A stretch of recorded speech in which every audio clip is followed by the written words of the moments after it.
karena likuiditasnya lebih banyak daripada demand terhadap likuiditas. Maka net interest margin perbankan itu harusnya bisa dijaga. Nah, tinggal kita pilih mana bank-bank yang masih murah dan dia masih punya demand kredit yang kuat. Kalau misalkan sekarang rata pertumbuhan kredit perbankan di industri itu 9%, maka tinggal kita cari bank-bank yang pertumbuhan kreditnya bisa double digit misalkan. Itu pasti akan seharusnya akan outperform, terrefleksi dari harga sahamnya itu akan naik seperti itu ya. Jadi bagi Indonesia sebenarnya dampaknya itu adalah ekonomi makro kita, macroeconomic stability kita itu tidak akan terlalu berdampak karena rupiahnya akan stable, karena current account kita akan surplus, trade balance kita akan surplus, likuiditas di perbankan melimpah. Tapi yang jadi masalah adalah pertumbuhan ekonomi yang akan tertekan karena otomatis orang-orang yang miskin dan hampir miskin tidak bisa punya akses terhadap pangan yang lebih mahal tadi. Nah, tinggal pemerintah strateginya adalah menurut saya ya mau nggak mau pemerintah harus berani, pemerintah Indonesia harus berani direct effect beli gandum dari Rusia. Karena sebenarnya supply nggak masalah di Rusia. Jadi pemerintah Indonesia harus berani melawan hegemoni asing untuk bisa langsung direct import gandum dari Rusia. Ya kan? Karena supply gandum di sana ya kita import. Bila mungkin bisa malah dapat diskon dari Rusia. Kalau kita berani untuk, dan juga pupuk kita bisa import dari sana kalau memang kita kekurangan. Ya, tapi pemerintah harus berani. Artinya pemerintah kita punya pendirian seperti India. Katakanlah tahun lalu ketika harga minyak naik luar biasa, pemerintah India bilang nggak bisa kita ditekan. Karena apa? Kalau kita mengikuti harga minyak dunia yang di 120, rakyat India bisa mati kelaparan. Karena harga minyak jadi terlalu mahal, makanya dia beli dari Rusia dapat diskon 30%, dia membayar dengan rubel. Nah, itu salah satu solusi menurut saya. Tapi intinya kalau pemerintah tidak pilihan seperti itu, otomatis yang tertekan adalah pertumbuhan ekonomi kita. Karena artinya ada sekitar 30-40% dari populasi kita yang akan mengurangi konsumsi. Konsumsinya akan turun. Sehingga pertumbuhan ekonomi akan melambat. Begitu pertumbuhan ekonomi melambat, kalau kita lihat likuiditasnya ample, yield obligasinya nggak kemana-mana, kemungkinan besar yieldnya malah bisa ikut turun lagi ke depan di forward ya. Nah, itu kemungkinan yang akan mendorong stok market kita akan naik lagi. Nah, jadi kalau saya tanya negara yang paling kuat menahan ini semua di Asia Tenggara ya Indonesia. Indonesia punya CPO tadi, punya batu bara, punya nikel, sekarang jadi iron and steel. Jadi kita kuat, cuman tadi masalahnya problem di pangan. Kalau energi kita punya batu bara, PLN kita 60% itu masih pakai PLTU, jadi kita masih bisa aman. Mungkin pemerintah akan melakukan DMO lagi kalau harga batu baranya naik, sehingga supply-nya nggak masalah di dalam negeri gitu. Cuman the problem tadi hanya pangan. Problem tadi pangan tadi beras dan gandum, sumber protein kita inilah yang akan jadi masalah di inflasi. Nah, ini sebenarnya bisa diselesaikan, ada solusinya. Solusinya adalah pemerintah harus berani untuk direct import langsung dari Rusia yang punya sumber gandum. Baik, tapi apakah memang selama ini ada semacam restriksi gitu, Mas Mike, kalau pemerintah kita mau impor langsung gitu dari Rusia yang sebenarnya krusial kalau dilakukan gitu? Ya pasti ada restriksi, karena kan bank-bank di Rusia minimal, bank kita kan yang terhubung dengan SWIFT nggak bisa direct payment atau pembayarannya akan jadi masalah. Karena kan bank di Rusia tidak bisa sistem SWIFT. Sedangkan bank kita kan kebanyakan masuk ke dalam sistem SWIFT, sehingga biasanya kalau bank-bank yang masuk ke dalam sistem SWIFT itu kan letter of credit-nya lancar untuk dicairkan. Jadi mudah lah. Begitu bank Rusia nggak bisa, ya bank-bank kita harus connect ke sistem pembayaran lain, gitu. Nah, itu yang jadi masalah. Nah, kalau kita bayar gandum dari Amerika, ya otomatis harga gandum Amerika kan harga market price. Ya otomatis harga gandumnya ya harga gandum dunia sekarang yang tinggi, seperti itu. Sebenarnya kita bisa dapat akses lebih murah dari Rusia langsung. Ya mungkin pembayarannya misalkan melalui China, melalui third party, seperti itu ya. Nah, cuma itu harus berani, pasti ada tekanan pasti. Secara geopolitik tekanan itu tinggi pasti di Indonesia untuk tidak dibolehkan impor langsung dari Rusia. Seperti itu. Nah, balik lagi tinggal situasinya sudah genting sih, harusnya sih bisa ya untuk dapat supply jangka minimal untuk mengamankan inflasi 1 tahun ke depan, seperti itu. Solusi masih ada seperti itu.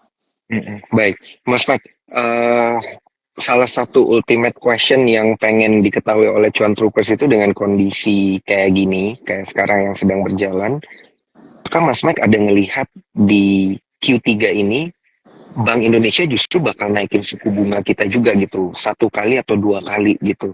Karena kan sekarang udah 5,75, tapi ada proyeksi mungkin inflasi kita juga bakal naik lagi gitu. Sebesar apa gitu, kemungkinannya? Kalau Q3 ini saya rasa sampai bulan September BI mungkin akan wait and see, dia nggak akan naikin suku bunga.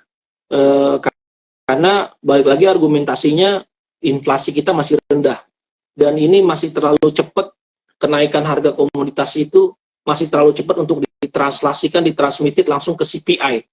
Itu masih terlalu cepat. Jadi ada kemungkinan BI akan wait and see sampai dia yakin harga komoditas ini naiknya sudah sangat kencang gitu ya, dan akan mengganggu ekspektasi inflasi masyarakat, dan the Fed agresif naikin suku bunga, baru the BI akan naikin suku bunga lagi. Kalau enggak, I don't think the BI akan naikin suku bunga bahkan sampai akhir tahun. Dia nggak akan naikin, karena inflasi kita udah di 3%. Inflasi kita udah di 3%, dan mungkin bisa drop lagi ke 2,5 atau 2,8 gitu. Makanya kita lihat 2 bulan ke depan dampak full dari terminations of Black Sea Grand Initiative ini akan seperti apa di capital. Makanya capital market kita, saya perkirakan akan quite choppy ya, gerakan volatilitasnya akan cukup tinggi karena market banyak belum sadar dampak dari Black Sea Grand Initiative ini akan seperti apa, dan juga belum tahu dampaknya itu akan seluas apa Black Sea Grand Initiative ini di-terminate. Karena berarti bayangkan ya, kalau kita buka peta dunia ada yang namanya Laut Hitam ya. Berarti hampir 2/3 Laut Hitam itu tidak bisa dilalui kapal. Hampir 2/3 wilayah Laut Hitam itu tidak bisa dilalui kapal pengangkut barang apapun gitu ya. Nah ini kita akan lihat sebesar apa.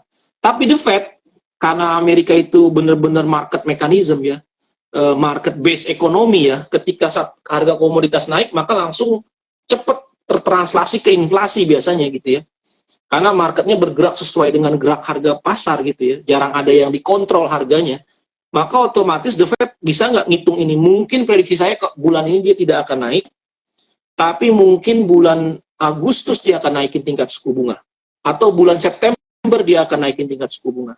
Nah, kalau dia naikin sekali tingkat suku bunga, BI belum tentu akan naikin. Saya masih yakin BI akan tarik napas dulu, gitu. Dia nggak akan naikin suku bunga. Nah, sampai BI benar-benar yakin bahwa ini akan mengganggu inflasi Indonesia bisa balik ke 4%, mungkin di 4Q BI baru akan naikin suku bunga. Karena sekarang BI punya banyak alasan untuk menahan tingkat suku bunga, walaupun the Fed keep pricing the rate. Tadi inflasinya udah 3%, bahkan bisa jatuh di bawah 3%, karena high base effect. Terus kalau kita lihat juga pemerintah baru menurunkan harga Pertamax. Terus juga kita lihat pemerintah sampai detik ini tidak menaikkan harga LPG 3 kg, tidak menaikkan tarif listrik di bawah 3.500 volt. Jadi inflasinya ini masih bisa ditahan oleh pemerintah. Jadi BI masih akan tetap menjaga tingkat suku bunga saya rasa sampai dengan 3Q. Jadi ada divergence of monetary policy. Kita punya tesis bahwa akan terjadi divergence of monetary policy antara the Fed dengan BI di kuartal ketiga tahun ini. Baik. Wah, menarik banget. Tapi kalau pertanyaan sebaliknya, ini pertanyaan sebaliknya, kalau tadi proyeksi untuk menaikkan suku bunga, Mas Mike. Sebelumnya, ketika belum ada sentimen Rusia keluar dari Black Sea Grand Initiative ini, ada proyeksi yang mengatakan bahwa Bank Indonesia mungkin aja menurunkan suku bunga jauh lebih cepat daripada the Fed gitu. Ini masih kelihatan nggak sih sebenarnya, Mas Mike? Atau udah nggak bisa kita lihat lagi gitu karena ada sentimen baru ini? Saya rasa itu kasih sukor. Dari awal tahun kita bilang BI bisa lebih cepat motong suku bunga dibandingkan the Fed.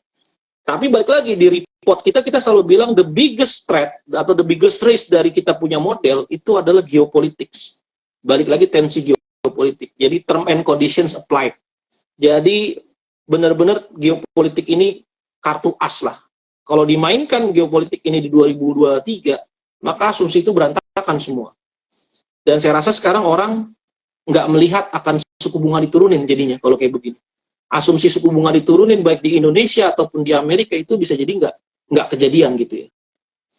Nah, cuma kalau misalkan tiba-tiba inflasinya spike, terus habis itu daya beli langsung hancur karena tingkat suku bunga sudah tinggi, inflasinya terus dihantam sama inflasi gelombang kedua, second wave inflation di kuartal ketiga ini, bisa jadi Amerika masuk ke dalam resesi di kuartal keempat. Ekonominya akan kontraksi dalam di kuartal keempat. Nah, kalau ekonominya kontraksi dalam di kuartal keempat, nanti kita tinggal lihat dampak dari Black Sea Grain Initiative ini akan lebih menghancurkan mana? Lebih menghancurkan supply atau menghancurkan demand? Kalau demand-nya hancur lebih dalam daripada supply, maka yang terjadi apa? Deflation. Harga-harga barang akan drop. Karena walaupun supply-nya nggak ada, tapi demand-nya juga nggak ada, harga barang turun. Jadi tinggal kita lihat dampaknya lebih hancur mana, supply-nya yang hancur atau demand-nya hancur lebih dalam. Nah, kalau demand-nya hancur lebih dalam, yang terjadi 2024 first Q, Bank Sentral lomba-lombaan akan cut rate. Atau even di akhir tahun di Desember, Bank Sentral the Fed, BI akan lomba-lombaan cut rate. Kalau demand-nya hancur lebih dalam daripada supply. Tapi as long as supply-nya hancur lebih dalam dari demand, ya Bank Sentral akan jaga tingkat suku bunganya di level yang tinggi. Seperti itu. Nah, kapan kita tahu demand-nya itu hancur lebih dalam daripada supply? Kalau kita lihat terjadi bank crisis atau financial crisis. Seperti yang terjadi di bulan Maret dengan SVB. Kalau misalkan banyak bank yang kolaps karena banyak perusahaan dan individu yang tidak bisa membayar bunga hutang dan juga pokoknya karena daya beli hancur, maka otomatis liquidity akan shrinking sangat cepat. Nah, begitu liquidity shrinking sangat cepat, maka komoditas itu akan turun. Nah, kita lihat sekarang memang full of uncertainty ini sekarang yang terjadi. Cuman peluang untuk komoditi naik rally di kuartal ketiga ini sangat mungkin ya. Kembali lagi, saham-saham komoditas itu menurut saya saham-saham yang trading ya, untuk trading ya. Bukan yang di buy and hold dalam jangka panjang. Karena kalau misalkan tadi tiba-tiba di 4Q, di akhir tahun demand-nya hancur lebih dalam, tentu harga komoditas pun akan koreksi lagi. Gitu. Jadi kita lihat dampaknya akan seperti apa. Kayak gitu. Baik. Mas Mike, saya punya 2 pertanyaan terakhir nih. Udah nggak berasa kita udah mau sejam ngobrol. Pertanyaan yang pertama adalah ini dari Cuan Troopers nih. Ada yang bilang katanya gabung BRICS saja gitu. Nah, ini FYI untuk para Cuan Troopers, BRICS itu adalah gabungan dari Brasil, Rusia, kemudian di sini ada China juga, kemudian ada India dan South Africa gitu. Yang bergabung di sana udah ada 19 negara, tapi Indonesia belum gabung gitu ya, Mas Mike ya kondisinya. Nah, ini bisa jadi solusi nggak sih sebenarnya gabung di BRICS gitu? Ya, bisa tergantung balik lagi. Tapi masalahnya Indonesia ini kan kita menganut sistem politik bebas aktif ya. Sistem politik kita bebas aktif. Takutnya kalau kita bergabung dengan BRICS, negara-negara NATO, Amerika akan melihat Indonesia lebih pro dengan China dan Rusia dibandingkan dengan negara-negara NATO gitu. Nah, kalau nggak gabung dengan BRICS, Rusia dan China melihat Indonesia lebih pro dengan kebijakan luar negeri Amerika, NATO, dan sebagainya di Pasifik. Nah, bagi Indonesia ini memang kondisi yang serba salah ya, menurut saya serba salah. Tapi ya kita harus bermain cantik. Intinya kita harus bermain cantik. Ya kita lihat berarti kebijakan internasional kita harus case by case ya. Menurut saya harus case by case. Kita ngelihatnya per kasus ya. Jangan kita melihat secara global. Tadi kalau misalkan intinya kita bisa belajar dari India tahun lalu. Begitu harga minyak dunia lompat di 120, India tetap dekat sama Amerika. Sekarang penjualan iPhone tertinggi ada di India, artinya India juga mengambil foreign direct investment besar dari Amerika. Tapi di satu sisi ketika harga minyak dunia naik sampai $120, dia bisa bilang enggak sama Amerika gitu. Dia harus cari minyak yang diskonan dari Rusia, kalau enggak rakyatnya mati kelaparan. Seperti itu. Nah, Indonesia harus melihat kebijakan internasional ini menurut saya case by case. Nah, itu nanti tinggal bagaimana Kementerian Luar Negeri dan juga Kementerian Perindustrian dan Kementerian Perdagangan itu bekerja sama untuk mencari yang terbaik bagi national interest kita. Seperti itu. Baik. Menurut Baik. tetap ruang ya, tetap ada ruang. Selama menurut saya tetap ada ruang. Selama BRICS ini bukan fakta pertahanan seperti NATO, ya bukan fakta pertahanan militer, tapi hanya kerjasama perdagangan, kerjasama ekonomi. Saya rasa ini masih ada peluang bagi Indonesia bisa playing both side gitu ya, untuk kepentingan our national interest. Baik. Wah, ini menarik banget. Dan otomatis ini sudah menjawab pertanyaan yang diajukan oleh Cuan Troopers. Dan terakhir, pertanyaan dari saya, Mas Mike. Bank Indonesia ini kan memperkirakan tahun 2023 kita pertumbuhannya itu di antara 4,5 sampai 5,3% gitu. Nah, dengan adanya sentimen baru ini, apabila berjalan sampai akhir 2023, apakah akan tercapai target ini, atau sebenarnya ini bakal menjeopardize target yang sudah disebutkan oleh Bank Indonesia? Ya, jadi kemungkinan besar target pertumbuhannya ke bawah ya, jadi ke bawah, jadi ke 4,5%. Karena masalah di Indonesia itu ada terlalu banyak populasi kita yang hampir miskin ya. Jadi bottom 40% kan orang yang miskin di Indonesia itu kalau nggak salah definisinya konsumsinya less than $1.75 ya, $1,75 gitu ya. Nah itu jumlahnya 27 juta orang, sekitar 10% dari populasi gitu ya. Nah sedangkan yang di atas 1,75 dan di bawah $3 itu ada sekitar 100 juta. Nah inilah yang paling rentan kalau harga pangan, harga energi naik. Nah ini konsumsinya akan menekan domestic consumption kita gitu. Dan pemerintah nggak bisa berbuat terlalu banyak bagi yang segmen 100 juta di atas garis kemiskinan ini. APBN kita ini nggak begitu banyak untuk bisa mensupport domestic consumption dia gitu. Jadi probability most likely skenario kita akan bisa jadi pertumbuhan ekonomi kita proyeksinya downgrade. Ya, dari 5% tadi di level bawahnya lah, batas bawahnya di sekitar 4,5%. Tapi 0,5%, kalau kita bisa tumbuh 4,5%, misalkan kalau tiba-tiba Amerika resesi, Eropa resesi, mungkin Eropa udah resesi, bahkan Jerman udah resesi gitu ya. Kalau Amerika resesi, China slow down karena Amerika Eropa resesi, 4,5% itu jadi kelihatan bagus. Bagi foreign investor jadi kelihatan bagus, apalagi kalau komoditinya benar-benar rally ya.